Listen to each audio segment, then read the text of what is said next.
Hello bachcho, let's read the question. The question is, the two spheres, one of which is hollow and other solid, have identical masses and moment of inertia about their respective diameters. The ratio of their radii is given by. तो दो sphere है और एक hollow है and दूसरा solid sphere है, ठीक है। और उन दोनों का जो मोमेंट ऑफ इनर्शिया की वैल्यू है वो इक्वल है और उसके डायमीटर का रेशियो निकालना है। Let's discuss the key concepts.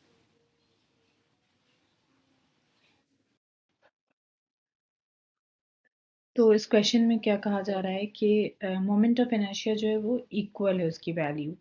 Meaning सबसे पहले तो moment of inertia solid sphere की क्या होती है। Moment of inertia about diameter of a solid sphere is given as, solid sphere का क्या होता है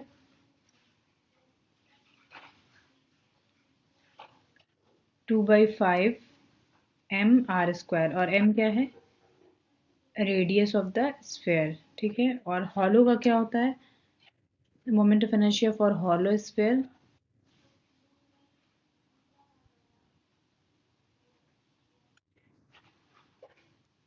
हॉलो का होता है 2/3 m r², ठीक है। और इस क्वेश्चन में क्या दिया हुआ है, अकॉर्डिंग टू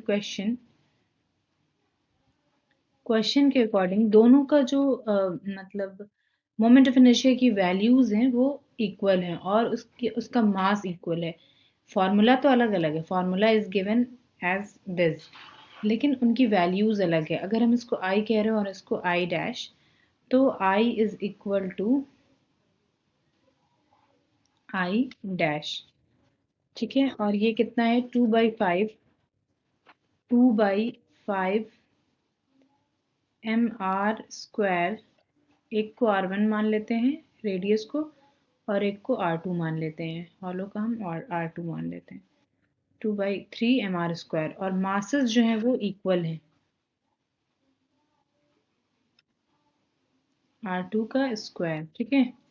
मासेस इक्वल हैं तो टू, और इन दोनों की वैल्यूज सेम है। फॉर्मूला तो ऑब्वियसली अलग अलग है, मोमेंट ऑफ इनर्शिया की वैल्यूज सेम है, तो टू और two get cancelled, m and m get cancel, क्योंकि इसका मासेस क्या है वो आइडेंटिकल मास है। तो r1 square upon r2 square का अगर हम रेशियो देखें तो ये कितना आएगा 5/3, ठीक है। और सिमिलर ये स्क्वायर का है, और r1 अपॉन r2 का क्या होगा √5/√3, ठीक है।